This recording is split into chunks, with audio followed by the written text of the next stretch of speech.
and I'm delighted to welcome Max Spooner to the show. Max, welcome. Hi there, how are we doing? Not too bad, not too bad. I can see you've moved around a little bit. You just said to me, actually, off camera there, that you've been banished into another room. Yeah, we're putting a new bathroom into our house, so I've moved to my granddad's next door to get a bit of peace and quiet, but you can still hear it through the walls. Now, Max, obviously you've got a Team Brit t-shirt on there, so that probably tells a bit of a story. But if you just let us know, what is it you do in motorsport? So for myself, I have got a low cost, which I previously raced with the 750 Motor Club. Yep. Still got the car, so and the plan is very much to rebuild that, hopefully this year, with a view of competing into the Mazda 7 Championship. Brilliant. Aiming for 2021. And of course, I'm also actively involved with Team Brit, and we're also hoping to be able to compete with the team next year in one of the BMWs. Ah, fantastic! Yes. Okay, that sounds pretty good. How did you get into motorsport, Max? Have you been involved a long time? I have been involved now. It all really started back in 2009 when I studied motorsport engineering, and then a couple of years after that, my nan passed away, and she left me some money. And the plan was initially going to be to just go out and buy a road car just so I could just drive around, basically, having just passed my driving test. And then me and my dad, we went up to the Auto Sports show, and we discovered low cost. And I said to my dad, I kind of want to do it. And his thought was, well, we could do one of two things. You could give $4,000 over as a 17-year-old to an insurance company, or you could give, the same money off and go motor racing. Yeah. Let's go do that, shall we? So that's what we did. We went and bought a car, and then went from there, really. It's worked out quite well then, because 11 years later, you're still racing then. Well, I was going to say 2013 is when the money ran out, and then from there I started my own business. Yeah.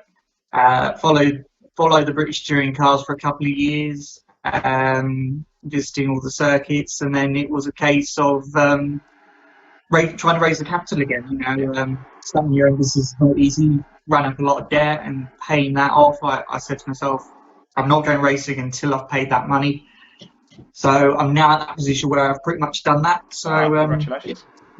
Racing is back on the cards. Good. So racing's back on the cards. So you've obviously driven a lot of circuits. Where is your favourite place to go racing? That's like choosing between your children. That's not an easy decision. Sorry. I think you kind of got to say brands, but that's because of the memories made there. Yeah. To actually drive, I really like Castle Coupe. Castle Coupe. I think that's one of my favourites.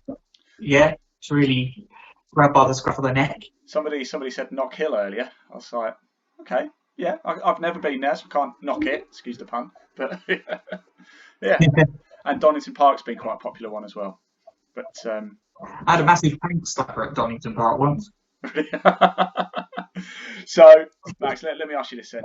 Right, we're at Brands Hatch. Then that's a special track for you.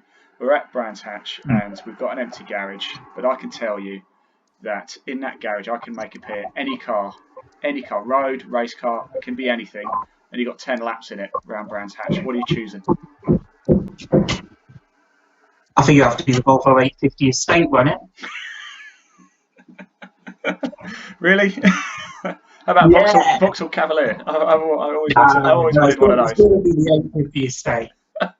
I like it. Good answer. Good answer.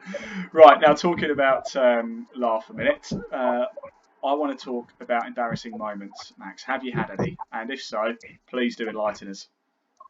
Oh, I think the worst one was probably, we were at Castle Coupe, and it was the first time we tested the car in the wet. And I really was actually looking forward to it, because I really wanted to get some wet running under me, to get a feel for the car. And we were going in it was hitting with rain, and we were in the paddock fitting the new brake lines. So I was very much going to be going out, not knowing if I had brakes. But that wasn't the worst of it. Having got out, I then come back in. I get out of the car. I then go into the canteen, absolutely soaking wet, and you just see everybody stop their conversation and they're just staring at me, and you can see the water. I was just completely saturated, and I'm trying to dry myself, and the hand goes in the men's loos. Did they not hand you a mop? Yeah, I felt very cold. It was not pleasant. No. Everybody's just looking at you and thinking, yeah, you're with your T-tops, and I'm out there with no roof, no doors, no windscreen. One of those awkward moments. Yeah. I imagine they can be quite tricky to drive, can't they, in the wet, those low costs? They can be, yeah. I mean, they've got a live reactor, so you put a little bit of power on, and you are sliding all over the place, and there's not really a wet setup to put on them, because there's not really a huge amount you can change. So you are sort of driving it by the seat of your pants. Yeah. But no, it's good fun. Fantastic. Now, look, as we've already established, Max, motorsport is not free. Is there any particular sponsors or anybody you would like to give a shout out? Any family members who have particularly shown a lot of support to you over your career? Yeah, so a lot of my previous sponsors from our low cost have sort of moved, but I work at Traffic and Premier Heating, who unfortunately the owner had retired this year, so they've cut down, but they were a big help while I was racing low cost. But Colour by Numbers is my dad's company. Okay, cool. Supply kitchens and bathrooms, and so if anybody needs one, they know they can come and find me. I have just moved house, actually. So. I was going to say, we could talk about this then. But, so shout out to Colour by Numbers. And also, with Team Brit, our partners, DAF, Texaco, Karcher, Limo, Brit Insurance. So a shout out to them as well. Fantastic. And finally, Max, this is a very important question. We've got a bit of a leaderboard going on this at the minute. If you were a biscuit, what biscuit would you be and why? Jammy Dodger. Ah, okay. Jammy Dodger's now got 2 points. Yeah. Apparently, this is. I thought, I'm not sure what kind of biscuit I am, so I asked around, and apparently I'm a Jammy Dodger because apparently I have a tendency of going through the brown stuff and coming out smelling of roses. So I'm very good at Dodger University, apparently. That's a good reason. That's a very good reason. Yeah. Lovely. Look, Max, thank you so much for your time today. I really, really appreciate it. I'm confident I'll see you trackside sooner rather than later. Stay safe, look after yourself, and we'll see you soon. Yeah. And yourself, and same to everybody else. Thank you. Thanks, Max.